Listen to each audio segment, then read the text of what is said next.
Les 6 choses à faire pendant le reconfinement quand on est passionné de randonnée, c'est exactement ce qu'on va voir ensemble aujourd'hui. Bonjour les amis, bonjour et bienvenue sur cette nouvelle vidéo.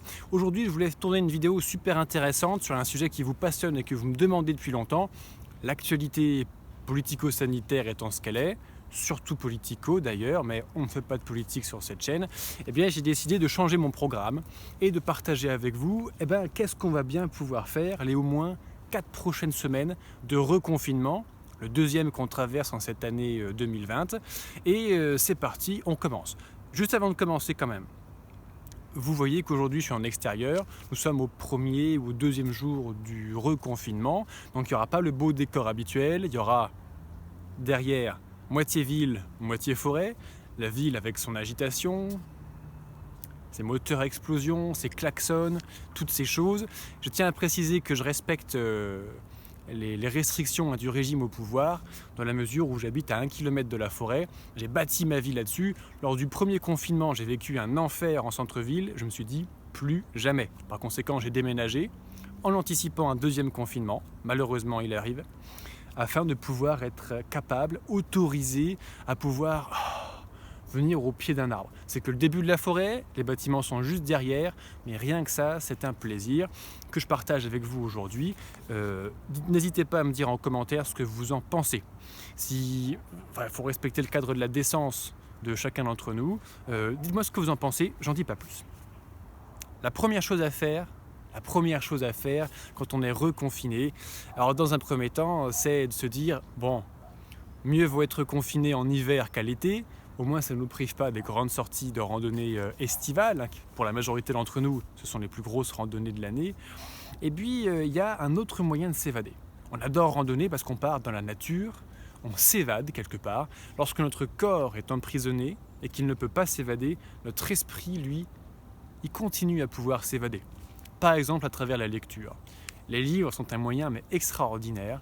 Alors je ne vais pas rentrer à 100% dans le détail. J'ai déjà tourné une vidéo sur ce sujet que j'ai publié cette année. Tu retrouveras le lien en description de celle-ci. Je présente les meilleurs livres de rando que j'ai jamais lus de ma vie. Et tu trouveras également le lien vers ma nouvelle page de mon site, lebanquierrandonneur.fr, où je présente justement tous les livres, les meilleurs livres, j'en présente déjà une vingtaine à ce jour, pour pouvoir s'évader à travers des récits de Tesson, Mike Horn, Théodore Monod, Thor Heyerdahl, Arthur Young, etc., pour pouvoir au moins que nos esprits puissent continuer à traverser des continents, des océans, des déserts, au moins en lisant les histoires passionnantes de ces gens-là. La deuxième chose à faire, c'est bien se préparer. Parce que on ne va pas vraiment pouvoir s'entraîner à la randonnée de notre manière habituelle du moins. D'ailleurs, il y en a qui ne s'entraînent pas du tout. Mais les 4 prochaines semaines, ce sera peut-être l'occasion de se préparer d'une manière un petit peu différente. Pour moi, une bonne préparation à la randonnée, c'est se préparer à un travail d'endurance, marcher des heures, et au travail de portage du sac. Un sac à dos, ça pèse 10, 12, 15, 20 kilos, ça dépend le matériel qu'on a mis à l'intérieur, le nombre de jours de nourriture qu'on a mis à l'intérieur, et ça se prépare. Et concrètement, une bonne préparation physique, à mon sens, ça passe par du renforcement musculaire. Ça, on peut le faire chez soi, même en appartement, dans le salon, il n'y a pas de problème.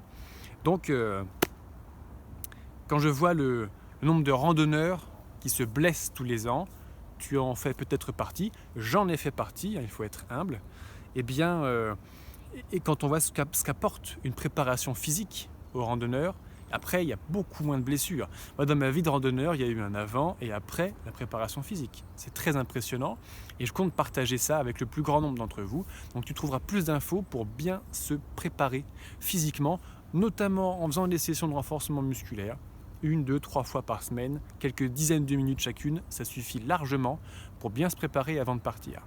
Et garder la forme tant qu'à faire. Tu trouveras plus d'infos en bas vers la formation de randonnée, préparation physique spécifique à l'effort de randonnée que j'ai préparé. Une troisième chose, le matériel, c'est quand même aussi important. Pour moi, alors reconfinement, confinement, re-reconfinement ou pas, on s'en fout. Pour moi, l'hiver, c'est la trêve hivernale, on va dire. L'été, je pars marcher. L'hiver, je repose mon corps, je refais du gras et je reprends mon matériel. Je répare ce qui est réparable. Je commande ce que je dois commander, je réinvestis. et je jette ce que j'ai à jeter. Alors ça, je dois t'avouer que c'est le plus dur pour moi parce que je suis un garçon très sentimental, très sensible. Et donc quand je pense à ce vieux t-shirt vert troué, déchiré, 2 tailles en dessous, qui traîne au fond de mon armoire, ou à mon premier poncho élémentaire que j'ai acheté de ma vie, qui pue la sueur à 10 mètres à la ronde, mais quand je me dis bon, je le jette ou pas, oh non, on en reparle l'hiver prochain. J'ai même des proches qui voient ma garde-robe qui me disent mais qu'est-ce que tu fous avec ça? Balance-moi ça. C'est sentimental. Donc l'hiver, c'est l'occasion de faire sa petite checklist. Est-ce que le sac, la tente, le duvet, les vêtements, le système 3 couches, les chaussures, est-ce que tout va bien? Et à recommander les nouvelles choses. Pour ceux qui sont un peu en panne d'inspiration pour leur matériel et qui préparent leur randonnée pour l'année prochaine, j'ai mis en place la page tout mon matériel sur mon site où je présente les 40 ou 50 pièces d'équipement que j'ai utilisées pour marcher les 15 000 bornes de marche que j'ai faites dans ma vie, pas si vite. Et tu trouveras plus d'infos dessus et pour la possibilité de les commander pour compléter ton équipement à toi. Je parle que de matériel que je connais déjà, c'est toujours une ligne de fond pour moi. D'ailleurs, en parlant de matériel, tu trouveras en description de cette vidéo le lien d'une autre vidéo où je parle du système 3 couches pour comment bien s'habiller en randonnée pour compléter un petit peu cette préparation. Une quatrième chose, se recentrer. Se recentrer. La première fois que j'ai entendu cette expression, je n'ai pas compris. C'était la veille de partir marcher 5000 km et 6 mois seul, la première fois que j'ai fait ça de ma vie. Et il y a une collègue qui m'a dit « Ah, tu vas te recentrer ». Elle m'a expliqué, elle a essayé de m'expliquer ce que ça voulait dire. Moi j'étais confus, je ne comprenais pas trop ce que ça voulait dire. Bon, par chance, je suis parti effectivement marcher 6 mois. J'ai eu le temps d'y méditer et j'ai eu le temps de le vivre plus que de l'entendre. Et effectivement, se recentrer, c'est quelque chose d'extrêmement important.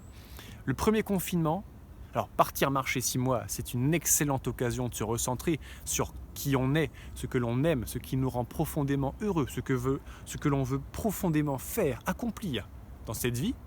Un confinement, c'est aussi une autre occasion. Parce que toutes les activités extra-professionnelles s'arrêtent, donc il y a moins de sollicitations, le monde se calme. C'est aussi le moment, quoi qu'enfermé, de respirer un bon coup et de se dire « Ok, je fais ça, est-ce que ça me plaît vraiment? Est-ce que je continue? Oui ou non ?» Et de faire un petit peu le ménage dans sa vie. Alors ce deuxième confinement, à nouveau, ce sera l'opportunité pour ceux d'entre nous qui faisons ce travail de faire le ménage. Une cinquième chose, confinement ou pas, l'hiver pour moi, c'est toujours l'occasion de rêver, de décider, de choisir quelle sera ma prochaine randonnée. Et ça, c'est un moment vraiment super exaltant, déjà super excitant dans la préparation d'une rando. Et moi, je prends un papier et un crayon, je note, j'ai envie d'aller dans la Corse, les Pyrénées, les Alpes, la Norvège, etc. Je note tout. Puis après, je prends ma décision. L'année prochaine, combien de temps j'aurai? J'aurai 2 semaines de vacances en août. Ok. En 2 semaines, qu'est-ce que je peux faire?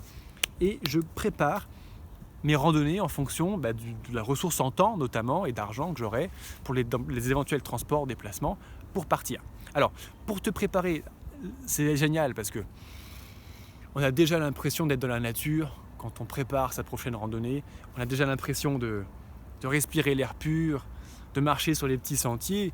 Donc c'est très... Déjà, on en jouit un petit peu. Je te conseille quand même de te focaliser sur la France. On ne sait pas où les mesures politico-sanitaires en seront, où en seront la fermeture des frontières internationales à la belle saison prochaine. Il y a eu des complications la saison dernière. L'année prochaine, il y en aura certainement. 2021, c'est une année jacquaire, donc on attend 5 fois plus de pèlerins sur le Saint-Jacques-de-Compostelle que d'habitude. Quid des frontières, des hébergements, que décidera la République, le Royaume d'Espagne? On ne sait pas trop.